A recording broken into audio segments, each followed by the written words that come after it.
यह घटना हकीकत है जो मेरे सामने की है। मेरे गांव से 1 किलोमीटर दूर एक पीपल का पेड़ है। यह एक विशाल पेड़ है जिसकी शाखाएं ऊपर से नीचे की ओर होकर ऊपर की ओर मुड़ी हुई है और यह मोर के आकार की है। वह पेड़ इतना भयंकर है कि मेरा तो उस दिन के बाद रोंगटे ही खड़े हो जाते हैं। उस पेड़ की शाखाएं लगभग आधे बीघे में फैली हुई है। शायद तुम लोग में से कोई मानता हो या ना मानता हो, पर मैं तो ज़रूर मानता हूँ कि भूत, चुड़ैल और आत्माएं होती हैं। हर गली, हर चौराहे पर एक आत्मा होती है। वह तब तक हमें नहीं दिखती जब तक हम देखना नहीं चाहते हैं। यह आत्माएं तब दिखती हैं जब किसी की राशि उस आत्मा से मिल जाती है। मैं आपको ऐसी हकीकत की कहानी बताने जा रहा हूँ जिसे याद करके मेरे रोंगटे खड़े हो जाते हैं। अब मैं आपको इस घटना के बारे में बताता हूँ। मैं और मेरे दोस्त उस पीपल के पेड़ पर खेलने जाया करते थे। उस पेड़ की शाखाएं पर हम झूले की तरह झूला करते थे। उस पेड़ की साया इतनी घनी थी कि सारे पक्षी उस पे बैठा करते थे और हम लोग गर्मियों में उस पे झूलते थे। बड़ा मज़ा आता था। ऐसे उस पेड़ के बारे में लोग कहा करते थे कि उस पेड़ पर भूत रहते हैं, पर हम बच्चे कहाँ किसी की बात मानते थे। बस रोज़ खेलने को चल दिया करते थे। एक बार की बात है, हम 3 दोस्तों में से 2 दोस्त जल्दी चले गए थे। 12 बजे का समय था। हम लोग वहाँ पहुँच गए और हमने प्लान बनाया कि हम लोग ऊंचाई पे जाके छुप जाते हैं और वे लोग आएंगे तो हम लोग उन्हें भूत बनकर डराएंगे। और हम अपने पैंट में कुछ पत्थर भर के ऊपर चढ़ गए। और दोस्तों, एक बात और बता दूं, उस पेड़ से कुछ दूर एक कुआं भी था जिस पर कोई नहीं रहता था। बस एक रस्सी और बाल्टी के सिवाय वहाँ कुछ नहीं था। हम लोग जब खेल कर थक जाया करते थे तब वहाँ जाकर पानी पिया करते थे। 1 बजे का टाइम था और हम लोग इंतज़ार करते करते थक गए थे। तब हम में से एक ने कहा कि चलो चल के पानी पीकर आते हैं। तब मैंने उनसे कहा, मुझे प्यास नहीं लगी है, तुम लोग जाओ। दोस्तों, वो लोग उतर के चले गए। दोपहर का समय था और सूरज अपने पूरे तपन पे था। ज़ोर ज़ोर से लू चल रही थी और हवा के गोल गोल झुंड धूल उड़ाते हुए आ जा रहे थे। आप जानते ही होंगे कि गांव में इन हवा के गोल आकार को दंदूरा कहते हैं। एक ऐसे ही हवा के गोले को मैंने पीपल की पेड़ के ओर आते हुए देखा। बड़ी धूल उड़ाते हुए वो आया और पीपल के सारे पत्ते आवाज़ करने लगे। धूल की वजह से तो मेरी आंखें ही बंद हो गई थीं। सारे पंछी उड़ गए। एकदम जब मैंने आँख खोली तो मैं क्या देखता हूँ, एक काली सी शक्ल का बड़े बालों वाला इतना डरावना आदमी मेरे सामने वाली डहली पर बैठा हुआ था। एकदम डर के मारे मेरा हाथ छूट गया और मैं नीचे जा गिरा। गिरते ही मैं बेहोश हो गया। जब मेरी आँख खुली तो मैंने देखा कि मेरे दोस्त पानी पीकर लौट आए हैं। मुझे उठाकर उन्होंने बैठाया। नीचे पीपल के पत्ते काफ़ी ज़्यादा इकट्ठा हो गए थे, इसलिए मुझे ज़्यादा नहीं लगी। बस मेरे पैर से थोड़ा सा खून निकल रहा था। जब मेरे दोस्तों ने पूछा कि क्या हुआ है, तब मैंने उन्हें बताया कि अभी मैंने इस पेड़ पर किसी भूत को देखा है। सारे दोस्त समझ रहे थे कि मैं उन्हें डराने की कोशिश कर रहा हूँ। उन्होंने कहा, लगता है तुम्हें प्यास लगी है, इसीलिए तुम ऊपर से नीचे गिर गए हो। जाओ तुम पानी पी कर के आओ, तब तक हम यहाँ बैठते हैं। उनके जिद की वजह से मुझे जाना पड़ा। वैसे भी मैं डरा हुआ था। मेरे हाथ पैर काँप रहे थे।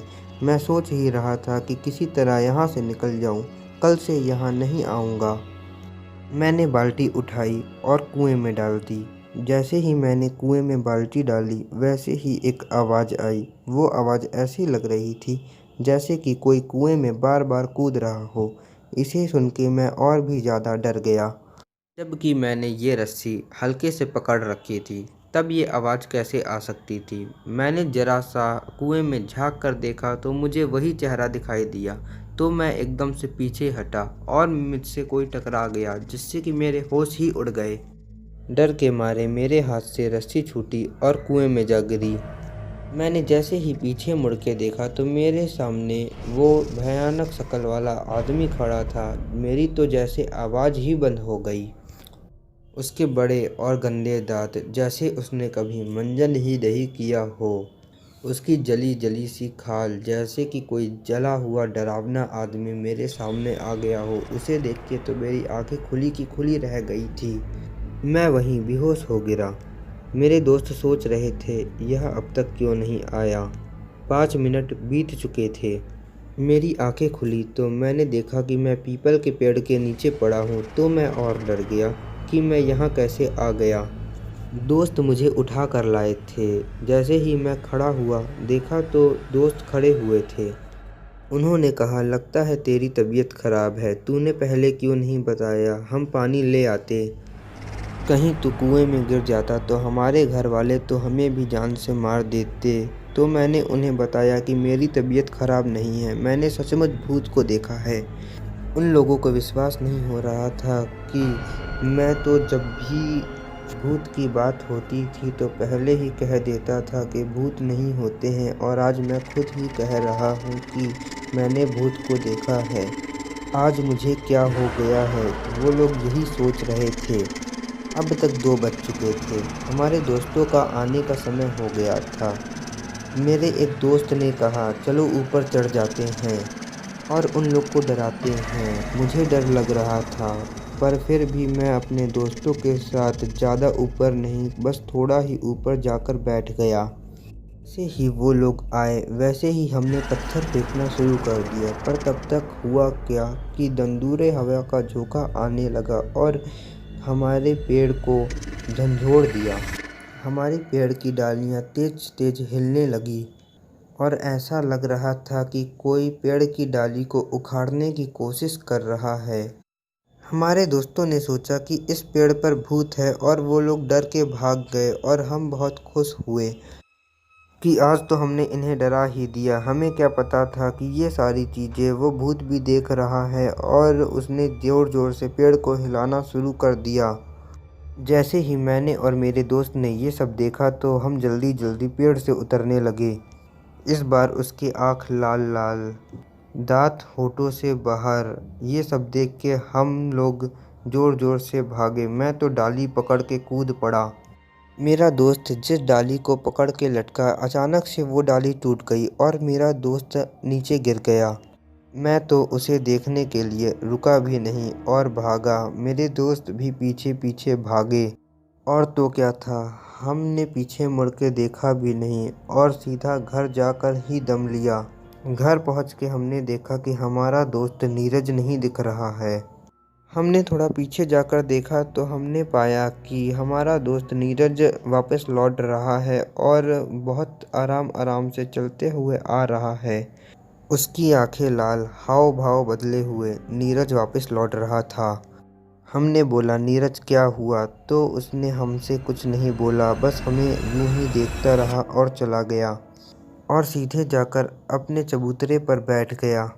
उसके हाव भाव, आवाज़ भारी सी हो गई है। घर वालों ने देखा तो पूछा, कहाँ गए थे तुम लोग? मेरे दोस्त सुरेश ने सारी बात बता दी। तब हमारे चाचा जी ने कहा, हमेशा मना करता रहता हूँ इन लोगों को, पीपल के पास मत जाया करो, पर ये लोग मानते ही नहीं हैं। अब देखो इसका क्या हाल हुआ है। अब जाओ भगत जी को बुला लाओ। हमारे गांव में एक बाबा हैं सियाराम, जो हनुमान मंदिर में रहते हैं और पूजा करते हैं। वे तंत्र मंत्र इन चीज़ों में माहिर हैं, इसलिए लोग उन्हें भगत जी के नाम से बुलाते हैं। तब जाकर मैं मंदिर से भगत जी को बुलाया। भगत जी ने मुझसे कहा, पहले कुल्ला कर और हनुमान मंदिर से भभूत राख लेकर आ। तब मैंने राख ली। तब तक भगत जी ने कुल्ला करके अपना कमंडल उठाया और चल दिए, और मैं भी उनके पीछे पीछे चल पड़ा।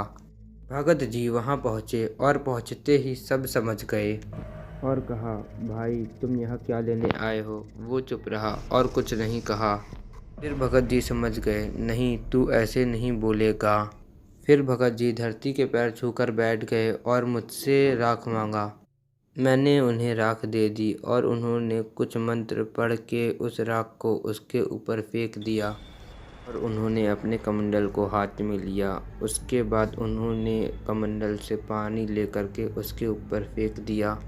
फिर उन्होंने उसका कान पकड़ा और बोला कि बता, तूने इस लड़के को क्यों पकड़ रखा है और कौन है तू और तू कहाँ से आया है। तब उसने बताया कि मैं पास के पीपल के पेड़ पे रहने वाला भूत हूँ।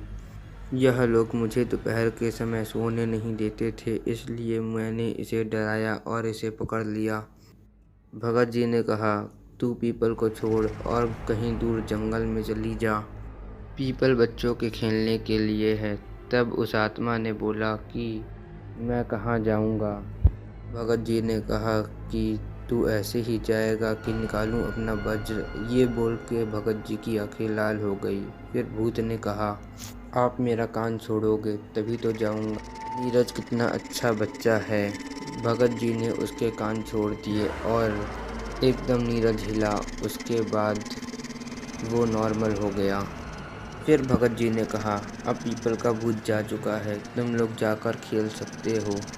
तो दोस्तों, कैसी लगी आपको ये कहानी, आप कमेंट करके बताइए। इस चैनल को सब्सक्राइब कर दीजिए ताकि आपको ऐसी इंटरेस्टिंग कहानियाँ हमेशा मिलती रहें। और अगर आपको लगे कि वीडियो शेयर करनी चाहिए तो आप शेयर भी ज़रूर कर दीजिए। और हाँ फ्रेंड्स, मैं आपको एक बात बताना चाहूँगा, ये कहानी मेरी नहीं है।